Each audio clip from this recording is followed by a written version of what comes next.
and you would go on a kind of vision retreat. And every culture realizes that we humans have the need to recontact spirit.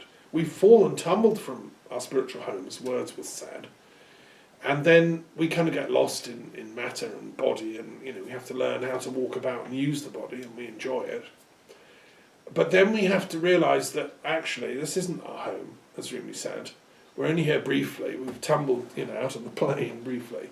Our real home is with spirit. So when we go up the mountain, go on our vision quest, go and take the ayahuasca in Peru, or whatever it is people do nowadays, we get back in touch with spirit. And that's what Moses was saying. The holy people of Israel, they are God's people for the vision questing. They're the spiritual seers who have a duty to point the way to the fact for all humanity that actually everything comes from God. Elohim, the source, the absolute. And that we should live our lives in that light. We shouldn't be unmindful. We shouldn't be asleep as the kind of drunken materialist who says the only thing that matters is football and sex and money, and I don't care about anything else. That's Egypt. That's what the seer, the sage, Moses, leads us from.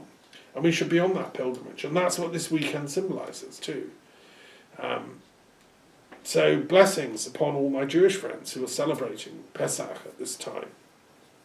And here in the Quran it's saying, well, that's our God who did that.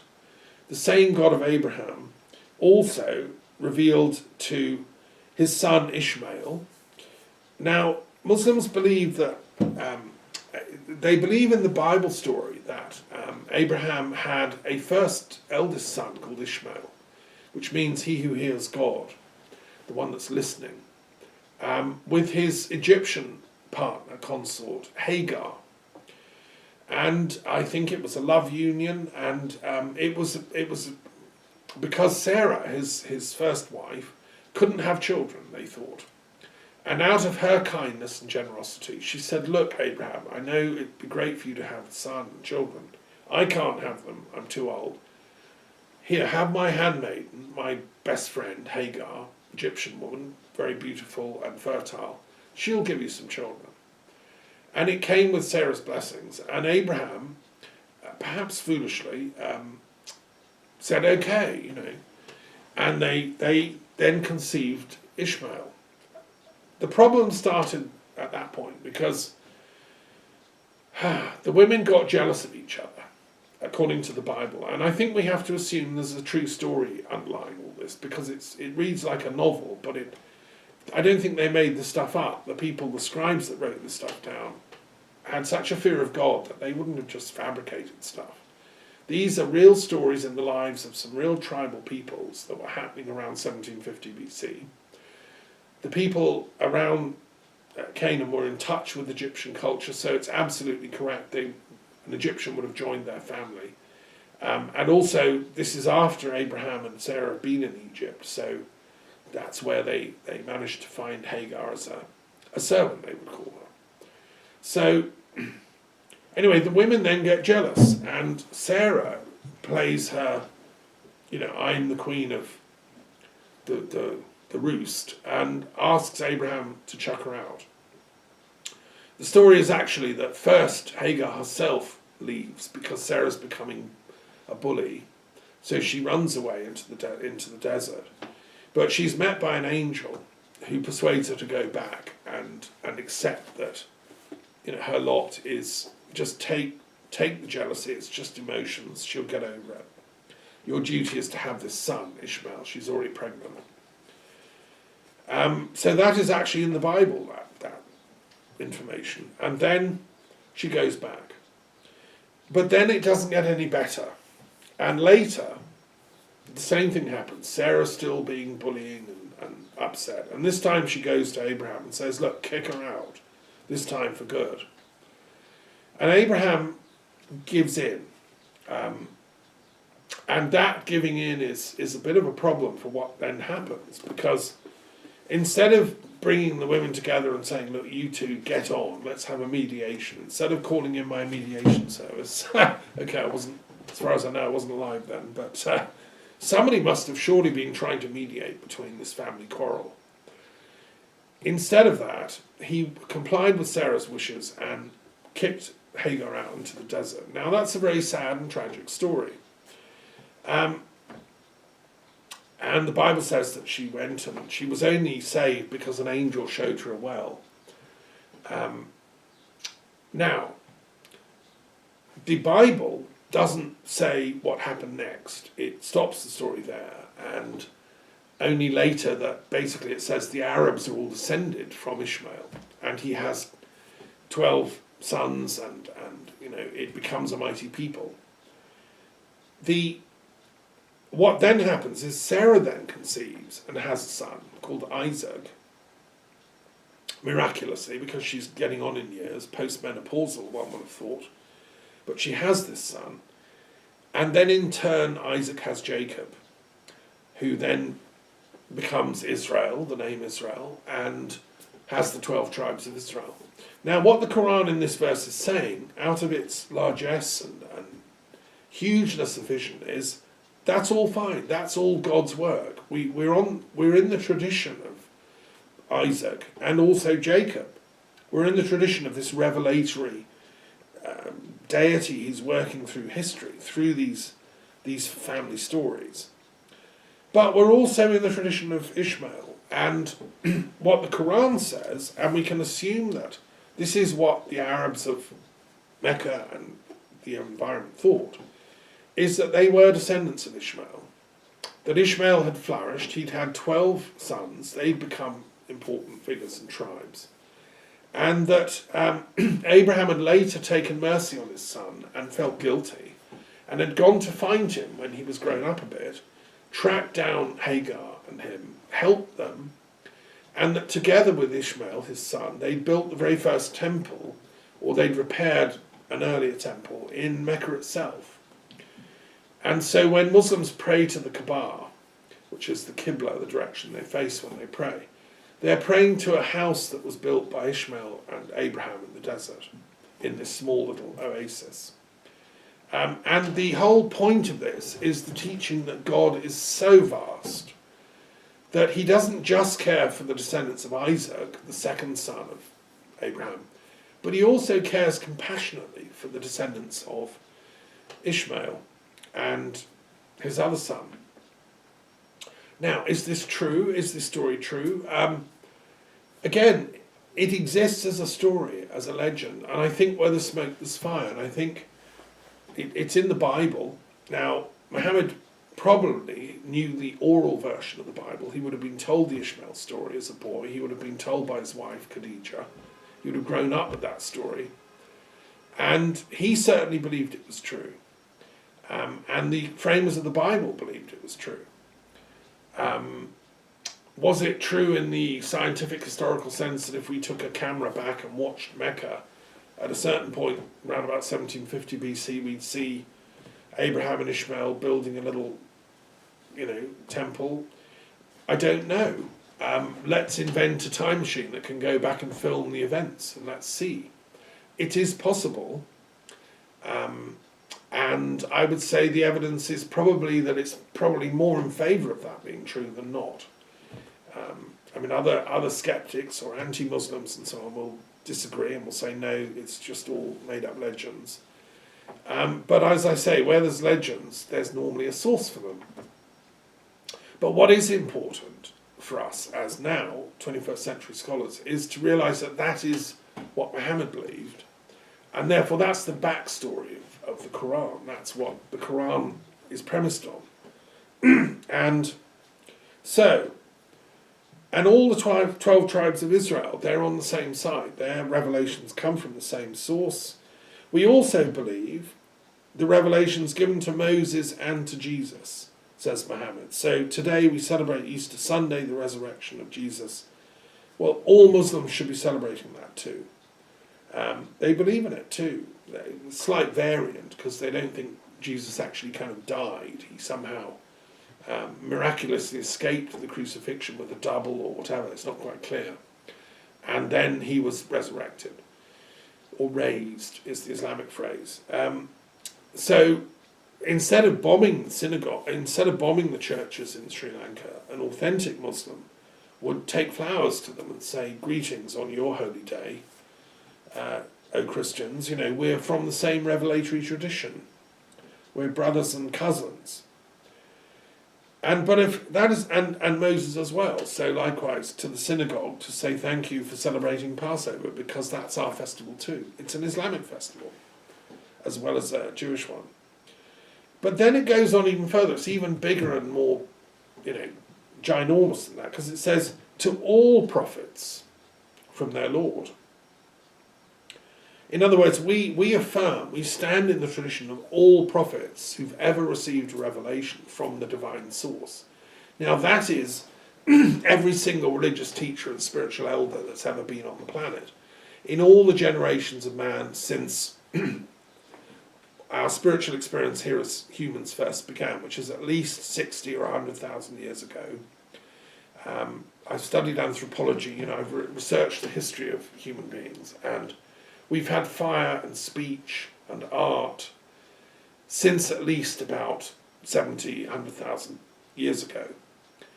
And therefore there would have been innumerable seers, sages. We would call them shamans, or prophets is another word for them. We know they would have had a lively spiritual inner experience, because we can tell from the cave paintings and some of the archaeological artifacts that we found, little figurines and goddess images and so on. These people were devout and pious in the tradition of Abraham, is the Quranic way of putting it. They're the primal religion of mankind. In religious studies terms, we call these primal religions.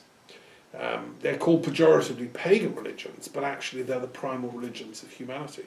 And that's what Abraham himself followed. And that's what the Quran is saying we need to get back to. Stop all the wars, stop all the fighting. Let's all plug into that common core source that all prophets throughout all eras of all history have plugged into. And that's all the Druids that we don't know their names from here in France, in Gaul. It was a Celtic civilization for millennia going back. The names are mostly not known.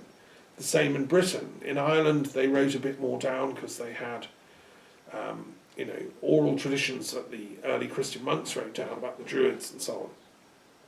And in Wales, and obviously as a Druid I've studied all that, and I love it when the Quran says, look, we appreciate and avow that primal faith of mankind. And it goes on saying we make no difference between them. They're all on a level playing field here. So this whole I'm of that religion or you're of that and therefore I'll kill you is completely ruled out in this one verse. Instead, we all bow to that primal original source. That's what authentic Islam is actually about. That's what Muhammad was trying to do. It's a revolution of equality and love and universal wisdom. Now, if only the people, whoever planted these bombs in Colombo, had really read this and understood it, not in the way that they're mistaught, but in the way that the sages of Islamic philosophy and spirituality and Sufism understand it. That's why, in my opinion, what the West should have been doing, or the academic community should be doing, is working with Islamic scholars and institutions, universities throughout the Middle East, to increase the quotient of wisdom and higher learning in these universities. Instead of bombing Iraq, we should have worked with Iraqi scholars to fine-tune the understanding of what Islam is and its relationship to Islam and Christian and other faiths. Like I say, the tragedy is in Iraq, it was actually pretty advanced. They had pretty advanced academic realizations going on. It's in Saudi Arabia we need to work, where the Wahhabis have a very limited, they follow a lineage of Islam which is very, very small-minded and tyrannical and, resists the wisdom formulations that I'm coming from. However, there's a spark of little light, which is that the Wahhabi tradition says that what they want is to go back to the primal roots of Islam. They claim in their official literature, we are having a reform here to go back to the original sources of Islam.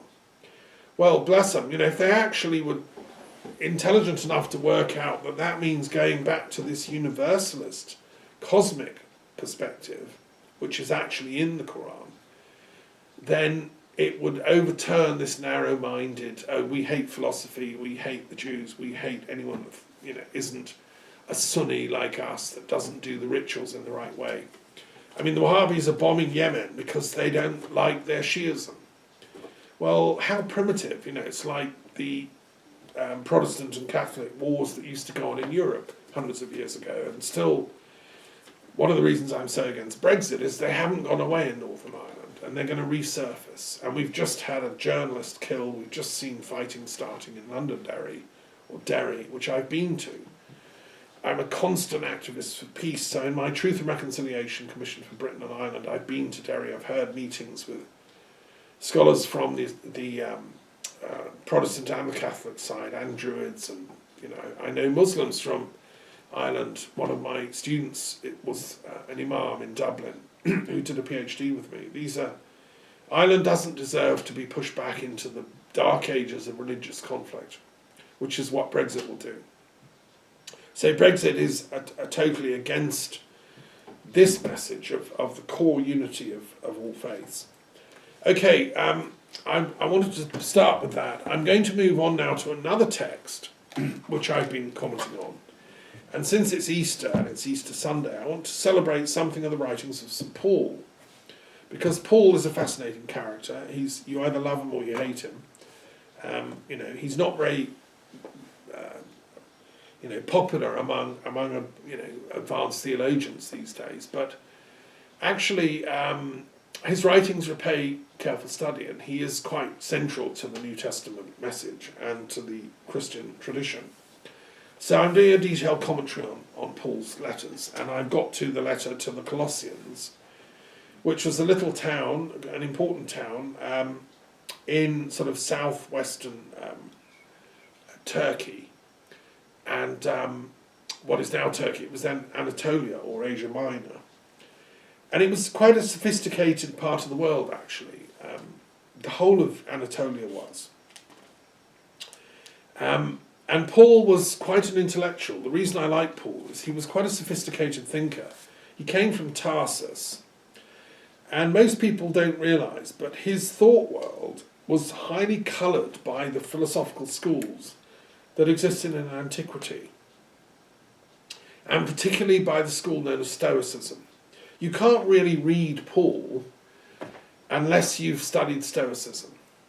Now, the reason I like Stoicism is because it was cosmopolitan. It was a search for ultimate truth among all philosophies, and it searched for the common ultimate wisdom behind all different schools of thought. It was founded as a tradition by Zeno of Citium, who was from Cyprus. He was partly of Phoenician descent from Cyprus. He lived from 334 to 262 BC, so 300 years before Paul. Zeno of Citium was teaching. He went to Athens and he taught in the Stoa, which is the portico in a part of Athens, which I've been to. And he was a genius. He was a polymath. He divided all philosophy into three kinds: logic, physics, and ethics. Those are three things you need to learn. Logic had a much bigger picture than we think of logic. It included rhetoric, ordered argumentation, and the thought behind that. It included what we'd call psychology and how to organise your thoughts. Physics, again, was a much bigger field than now. Physics included metaphysics. It included the questions: where do things come from? What is the arche? What is the source of everything? And Zeno argued that everything comes from an ultimate fire. There's a cause to the universe, which is the cosmic fire. Now, it's interesting. It's very similar to the Big Bang Theory. That's what modern physics says. But because Stoicism believed in physics is also about metaphysics, so he would also explain where the Big Bang came from, why it arose. And he says that arises from the Logos, the divine mind of God, who wills creation into being through his fiery thought power, which manifests as particles of light, which manifest as matter. So everything that we see, the quanta of physics that are studied at CERN, they're the fiery particles of divine mind in action. You know, the filming that we do, the photons that pick up my image, the sound waves and so on, they're all just vibrations in the mind of God, ultimately, Zeus, the creator of the universe and sustainer of the universe. It was a pretty cosmic kind of physics that these Stoics practiced, and that was what Paul was able to study in Tarsus as a boy.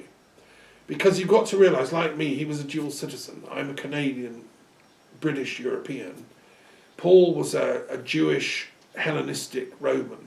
He was a dual citizen, and he had a loyalty to the philosophical depth and richness of the Stoic traditions, as well as the wonder and profundity of Jewish mysticism that he'd studied and all the rest of it. He'd studied with Gamaliel, one of the greatest of Jewish scholars, and he'd studied and tapped into what we would come later to call Qabalah. And then he'd encountered the living Christ, the resurrected post-mortem Christ, and he'd realised, A, survival after death, it's a fact, and B, this spiritual victory of the resurrection is a continual victory. It's not just something that was won and now it's over. It's a message for all mankind from then on. And he was inspired and empowered to then spread that message. So Tarsus had 200,000 books in its library already in about 171 BC. It was a centre of scholarship. Most people don't realise this. They think that these towns were just full of barbarians wandering around in their barefoot. No, these were highly intellectual places. So was Ephesus, which I visited. Its library is still standing. It's an amazing portico. If you get a chance to go to Ephesus, it's like you can see the people walking around the streets. The main streets and thoroughfares are all still intact. Ephesus, I love it. It's an amazing place. And the library, I'd love to be librarian there. Let's rebuild it. I'd like to rebuild the temple of the goddess there, the supreme goddess. It's one of my projects. Anyone wants to fund that, we'll get architects to design the rebuild and relight the torch that burned at Ephesus to Artemis for 1,000 years. That torch should be reburning. I've got this symbolic torch here because Artemis is the patron saint or the tutelary deity of Anatolian philosophy. Heraclitus, who was a great philosopher, a pre-Socratic, whose ideas are picked up by the Stoics and Zeno, who also said the arche is fire, and he also got this logos idea going. He dedicated his work of theology, what he did, he called it was theology, because he's talking about ultimate reality. That's what theologians do. That's what I'm doing. He put that book on the altar of the temple of Artemis in Ephesus, his hometown. Even though he kind of lived out of town in the woods, he was a lover of nature like me. But he had a duty to give his book to the temple of Artemis. Well, let's rebuild the temple and get the torch lit and let future Heraclituses come and debate the nature of that cosmic fire and why it's similar to the Big Bang and how it differs from it. So this amazing school of Stoics, it included some of the greatest thinkers of the day. Just going to run through a few of them. Zeno of Tarsus, another great philosopher, died in 130 BC, another Stoic. Antipater of Tarsus. He was someone who wrote a book about the gods, and again, a great Stoic. Chrysippus, one of the greatest Stoic philosophers, lived from 279 to 206 BC. These are all active long, long before Paul turns up. Their works were all in the library in Tarsus when Paul was a boy. And he, of course, spoke and read fluent Greek. That's why his letters are in Greek. And I've also Posidonius, who's always been one of my favourites, a great, great thinker, known as the greatest polymath of the classical world, lived from 135 BC to 87 BC. He ended up teaching in Rhodes. He set up a huge school, academy in Rhodes, which many, many savants used to come to. Posidonius I love because he took a couple of years out to travel around Gaul and the Celtic world. And he wrote a book about Gaul and the Celts and the Druids. which I hope someday is found. Please, let's find the lost library of all these classics. A lot of them went up in smoke in Alexandria. There must be some library somewhere, please, where Posidonius's lost works are to be found. And all of these, a lot of these have gone. They would have been in the library of Tarsus when Paul was there as a boy. Zeno of Tarsus he flourished about 200 BC. He became the head of the Stoic school. And he was succeeded by Diogenes of Babylon, who was from Apamea, which is in Syria. And he ended up teaching in Babylon. Lived 230 to 140 BC. I mean, because Babylon was all part of the same cultural area at that time.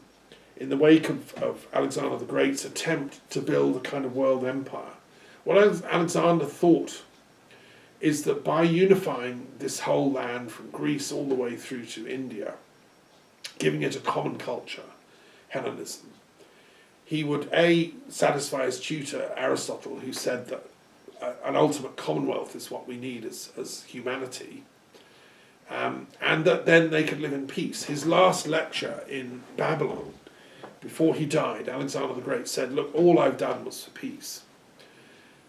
Yeah, okay, it's the claim of all military people. That's what Napoleon claimed, and all the rest. But he was doing his best, as he knew, as a great soldier.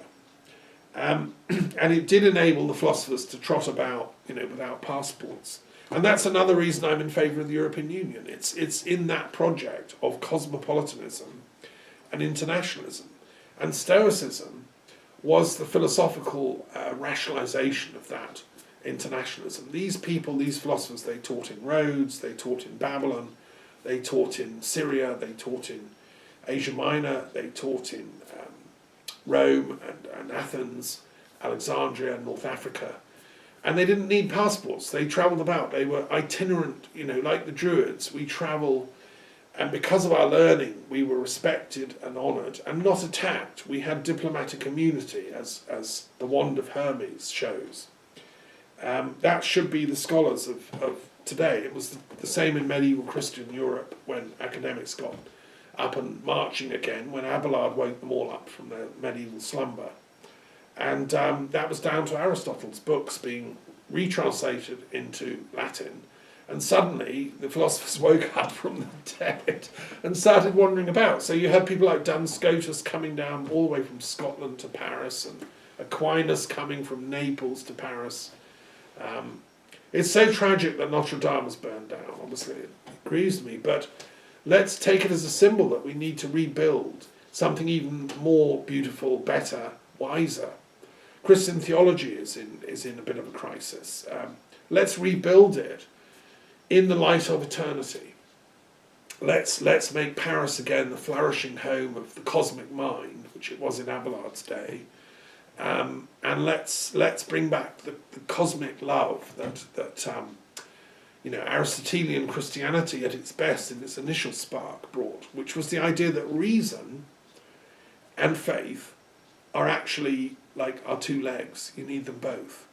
So you need your faith, which is invisible, you can't prove it, but then the reason leg has to catch up. We have to prove it. We have to have parapsychology and investigate the unknown, the invisibles and stuff.